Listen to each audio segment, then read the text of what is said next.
Hi everybody, it is Lou Mangello from WDW Radio and welcome to the November 10th edition of the WDW Newscast, our live, interactive Walt Disney World news, not just discussion, but where you get to be involved in the news for this week.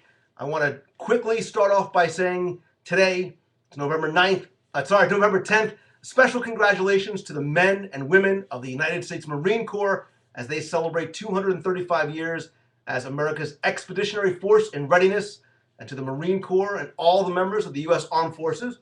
Well, I am sporting the Army shirt today. For all your sacrifices and dedication, I want to say thank you. And don't forget, tomorrow is Veterans Day. And if you can, I want to just ask you to thank as many veterans in as many different ways as you can, even if it's a simple hello, a handshake, and thank you. But on to this week's WDW newscast.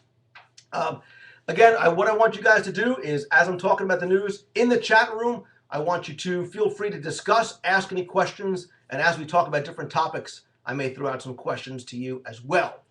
First things first, Walt Disney One Man's Dream over at Disney's Hollywood Studios reopened on November 4th. A lot of new displays, good to see, as well as a teaser for a new section that's going to be opening next month. So in addition to the new colors, the new paint, and the new carpeting inside, there's lots of different displays, including the new WED Workshop display, WED for Walter Elias Disney, which became eventually Imagineering. There's the original audio animatronic Abraham Lincoln from the 1964-65 World's Fair, as well as some sections for the original model for It's a Small World that they use at the World's Fair as well. Epcot purists rejoice because there is a new Epcot display, and the robot butler from Horizons is back. Figment is there, an audio animatronic version, as well as one of the dream catchers from Journey to Imagination, and from Kitchen Cabaret, a tomato audio animatronic. Of course, there's also a display for the Fantasyland Expansion, showing some of the concept artwork for the Be Our Guest restaurant, as well as Ariel's Undersea Adventure. And on another wall, it says the Legacy continues fall 2010. We're hearing now that sometime in December, there's going to be another section that's opening that's going to focus on the Walt Disney Company highlights from the 70s through today. And now the familiar film called One Man's Dream, starring Julie Andrews, does remain as the finale. So I want to ask you guys in the chat room a couple of questions. First, I want to give my opinion, which is I haven't seen it yet. I'm hoping to catch it this weekend, but I'm very happy that it has retained the same focus, that it's about Walt Disney, the man, the person, and his legacy, and how it translates into the parks. I've always felt that this is an overlooked attraction, but for me, it's still a must-do. If it's one that you have maybe glossed over in the past, I'd love for you guys to go back. Check out episode number 140 of the WDW radio show. That's from October 2009. We do a very detailed walkthrough of the attraction. But I want to ask you guys in the chat room, Walt Disney One Man's Dream, is this something that you guys have done every trip? Is it something maybe that you've never done? If so, why? And maybe now that it's reopening with a lot of new exhibits, is it something that you're looking forward to seeing? Now, a lot of people are saying it's one of their top 5 attractions. Very much agreed. The One Man's Dream was somebody's favorite podcast. A lot of people love it. Done it once, but not every trip. Henry Work, you need to go back. I think this is an important attraction in the parks because I think for many people, they sort of overlook, again, that legacy of Walt Disney that translates into Walt Disney World and the importance of the person.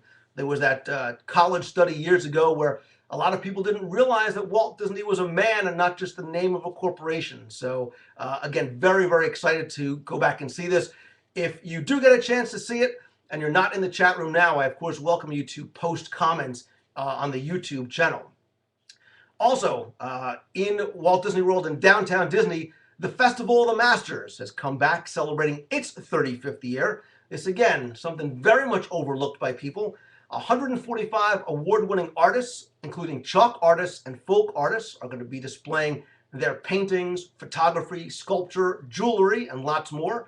The thing that's nice about this is all the artists that are there had to have won a primary award in a juried art show within the past 4 years. So you know they're really bringing sort of the best of the best. My favorite part of this is the chalk artists, which are located in the downtown Disney Marketplace side. Everybody else is going to be located in the west side.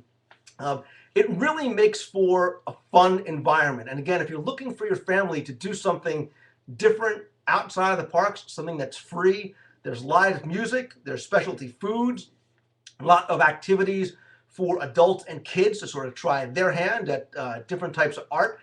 And one thing different this year, and if you haven't gone in the past, this, and I'm going to ask this to people in the chat room, is they are going to give guests a chance to play the new the Disney Epic Mickey game for the Nintendo Wii. You're going to get your very first look and ability to interact and play with the game at the festival. Now, the festival runs every day from 9:30 to 5, Friday through Sunday. Admission and parking, like I said, is free. Again, I want to ask people if they've gone to Festival of the Masters. Is this something that is of any interest to you, or something that maybe you would just do if you had nothing else to do, or maybe you didn't have any more days? Or is Epic Mickey enough to get you to downtown Disney to go and check out Festival of the Masters? Now, a lot of people are saying, OMG, cool. Epic Mickey is on top of many people's Christmas lists. Not too sure about the game. It is only for the Wii. I understand some people are saying they're going to buy a Wii just to play Epic Mickey.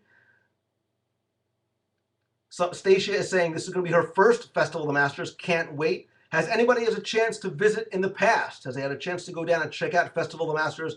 Is this something that you look forward to doing? People are looking forward to checking it out. So yeah, I think, and again, somebody said they love the chalk art. That was one of the things I really like, because these people start off truly with a blank canvas on the ground and make some really incredible artwork. And the unfortunate thing is that a little water, a little rain, and it goes away. So, but a lot of people seem to be going down for Epic Mickey. Interesting, but obviously a good idea from Disney's perspective. Real quick, over in the Magic Kingdom, not a big deal, but sort of showing the winds of change. If you look at a new Magic Kingdom guide map, you're going to see that Mrs. Potts cupboard, the ice cream stand in Fantasyland, is being renamed to Storybook Treats. And I think obviously this is the start of that retheming for the rest of Fantasyland as part of the expansion. I guess it makes sense because the Beauty and the Beast area is going to be within that new Fantasyland forest.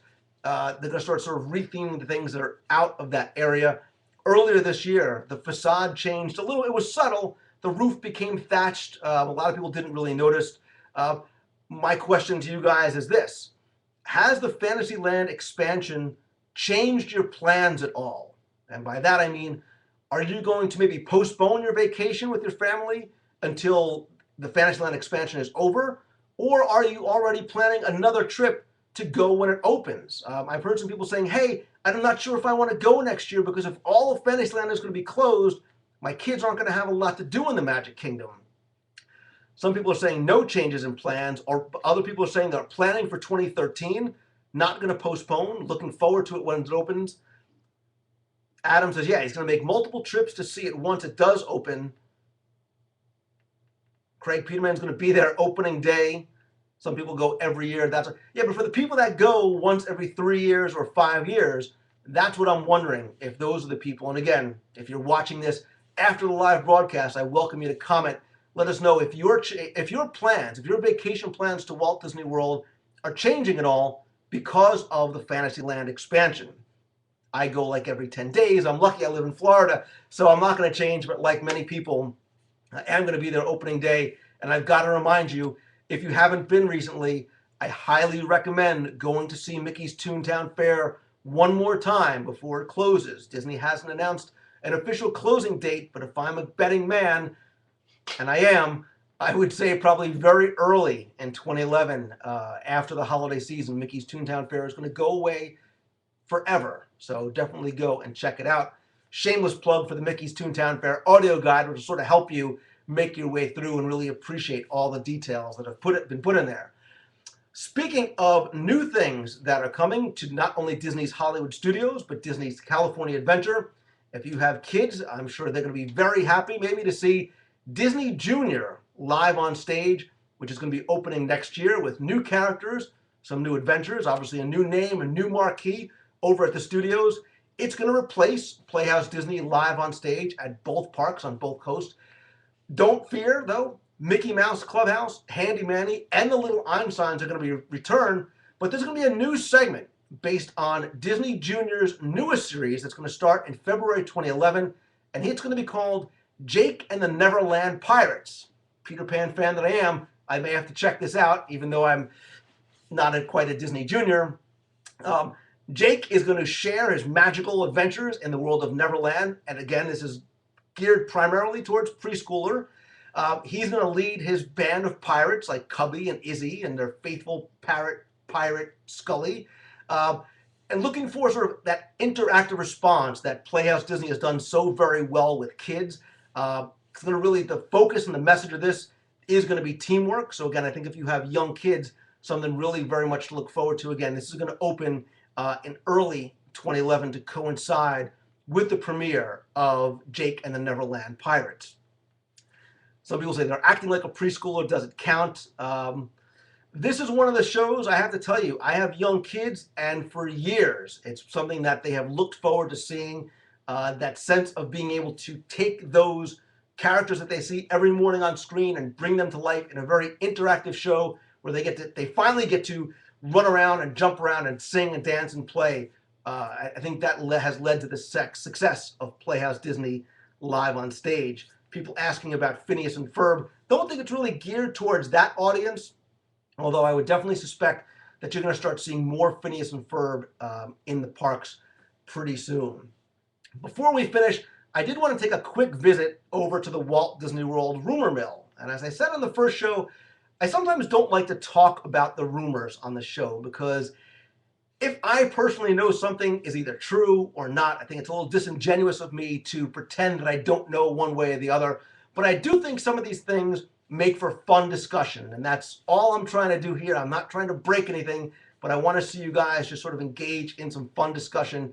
So I want to bring up two that I've mentioned in the past, and I've talked about the changes. We've heard about these rumored changes coming to Pleasure Island, coming possibly very soon. We may have our first glimpse of it, and I don't feel bad talking about this because this was actually reported in the Minneapolis Star-Tribune, who reports that Disney has signed another contract with Schuessler Creative. And you know, Steve Schuessler is the guy who brought us Rainforest Cafe, T-Rex, Yak and Yeti. He's been on the show a couple times before. We did a couple of videos with him too from TRex Cafe. But his new themed entertainment venue, because it's going to be more than a restaurant, has a working title of the Mahogany Bay Classic Old Boats and Great Food. I think that'll probably be shrunk down to maybe Mahogany Bay, something like that. Coming to Pleasure Island, purportedly in the location of where the Rock and Roll Beach Club and Motion currently sit. Now, there's been talk, and we've seen documents being filed with Orange County that those buildings may very well be demolished.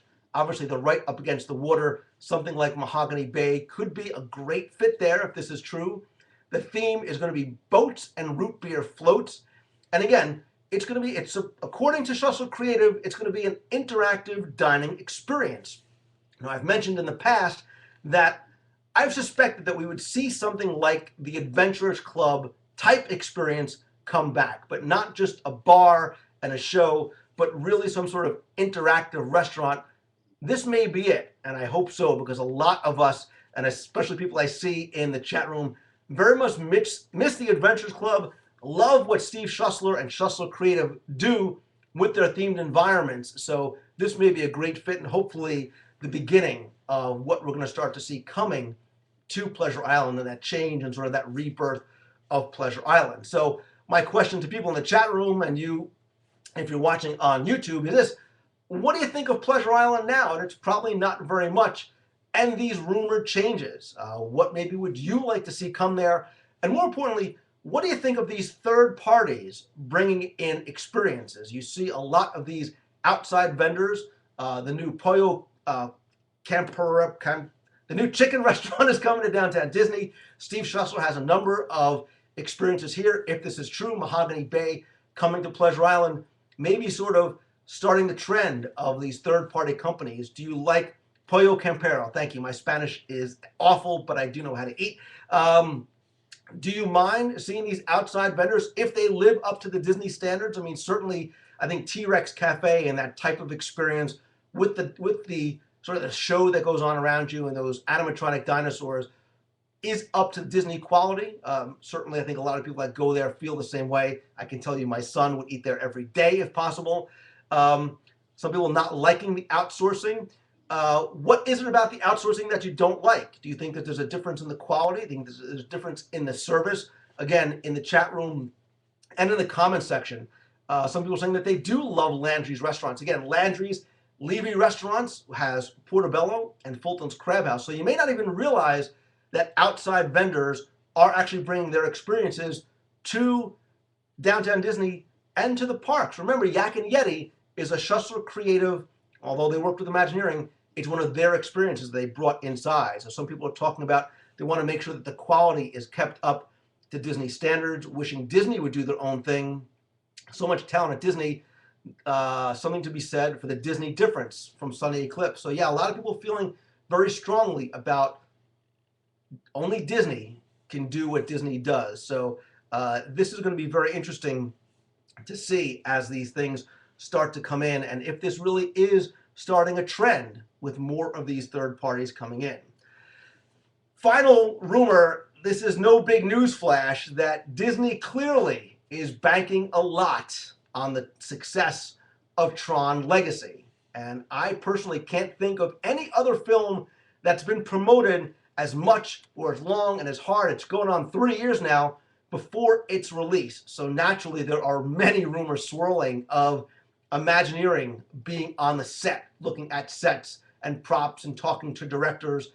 We already see Tron coming into the parks even before the release of the film. Forgetting the merchandise, we've had the Tron monorails in Walt Disney World, the Electronica party over at DCA. World of Color now has the Tron core as part of that experience as well. Again, the film doesn't hit theaters until December, but they're already talking about sequels. Supposedly they've greenlit an animated television series, certainly pushing a lot of merchandise, of which I already own. So they're already starting to plan the follow-up to Tron Legacy even before it hits the theaters. You have to imagine that a theme park attraction has to be in the works. Remember how many years it takes to go from concept to reality. So if they want to sort of capitalize on the success of the film, this may be something that they're working on already. So again, questions throwing out to you. Is it something you'd like to see? Where do you think it would go? Do you think it would be a completely new attraction? Maybe an overlay of an existing one? One of the places I started thinking about was maybe Tomorrowland over at Disneyland. Certainly needs some more freshening. There's been rumors of a sort of a retheming and an update of Tomorrowland at Disneyland. Certainly Tomorrowland in Walt Disney World is prime. Maybe a new attraction where the Galaxy Palace Theater once stood. What do you think about maybe a Tron overlay of Space Mountain? You've got a roller coaster in the dark, put a little glow on the side. You've got sort of a light cycle thing going on there. People are saying they want to wait until it's too early. They want to wait to see if the original Tron Legacy and the sequel, how they're going to be. Retheme the Rock and Roller Coaster to a Trono coaster. Tron replacing Stitch in Tomorrowland, possibly. Get rid of Stitch. Keep your hands off Space Mountain. Tron overlay for Stitch. This could be very interesting. Again, we've heard rumors of attractions that have been greenlit and now maybe put on hold. The Monsters, Inc. roller coaster being one. You wonder if maybe now, with the expected success, if this is what they're going to do. Will this be a completely new type of experience? We know that they're working on all this next-gen technology. Is Tron Legacy the first attraction that may take advantage of some of what they're working on, some of these blue sky ideas? Will it be a 3D experience? Will it be something like Spider-Man over at the other park down the street, which is a 3D but an attraction itself? Is this Disney's Harry Potter killer? If they even need one, which I don't think that they do. Very, very interesting to watch and wait and see more of the rumors. People are saying they want to ride light cycles on Test Track, Tron, and Body Wars. Kurt from Illinois saying over at Epcot, I think a lot of people thought maybe in Hollywood Studios or in Tomorrowland, Epcot an option as well. The consensus seems to be that people do want to see Tron come in, although they also do want to see the Monsters Inc. roller coaster. I think we will eventually, just not right away. I think Toy Story Mania is still way too popular to have to build another Gatebuster attraction right next to it. Light cycles on the Tomorrowland Speedway, so Tron overlay. So yeah, there's a lot I think that could happen, a lot that they can do there. Again, I want to invite more discussion beyond the newscast here. Tron would be a cool Soarin'-like attraction. Body Wars, perfect spot for electronica. Tron Arcade, it was supposed to be there 25 years ago. Wouldn't mind seeing that coming back. Open up a Flynn's Arcade somewhere in Walt Disney World. So with that, I want to leave you guys in the chat room. I'm going to stay on, discuss some more with you. And again, if you are watching this after the live broadcast, please comment. I'll definitely pay close attention to the comments on the YouTube channel. We'll continue the discussion there. Don't forget, if you do want to join us for the WDW newscast, it's going to be every Wednesday at 7:30 Eastern. Also, stay tuned to Twitter and Facebook on twitter.com/LouMongello and facebook.com/WDW Radio. As breaking news comes out or the schedule changes, we may do these even more often. Don't forget to come by and visit the website over at WDWRadio.com and in iTunes. In addition to the podcast, there's a blog, forums, photo galleries, videos, free iPhone app, lots more. And if you want to be heard on the air, if you want to voice your opinion about something, you can always call the voicemail, 888-703-2171. I'll definitely play those on the air. And again, I invite you to please come by, friend me on YouTube, and also subscribe to the WDW Radio channel there. Thanks again for watching. I am Lou Mongello from WDW Radio. I'll see you next week on the WDW Newscast.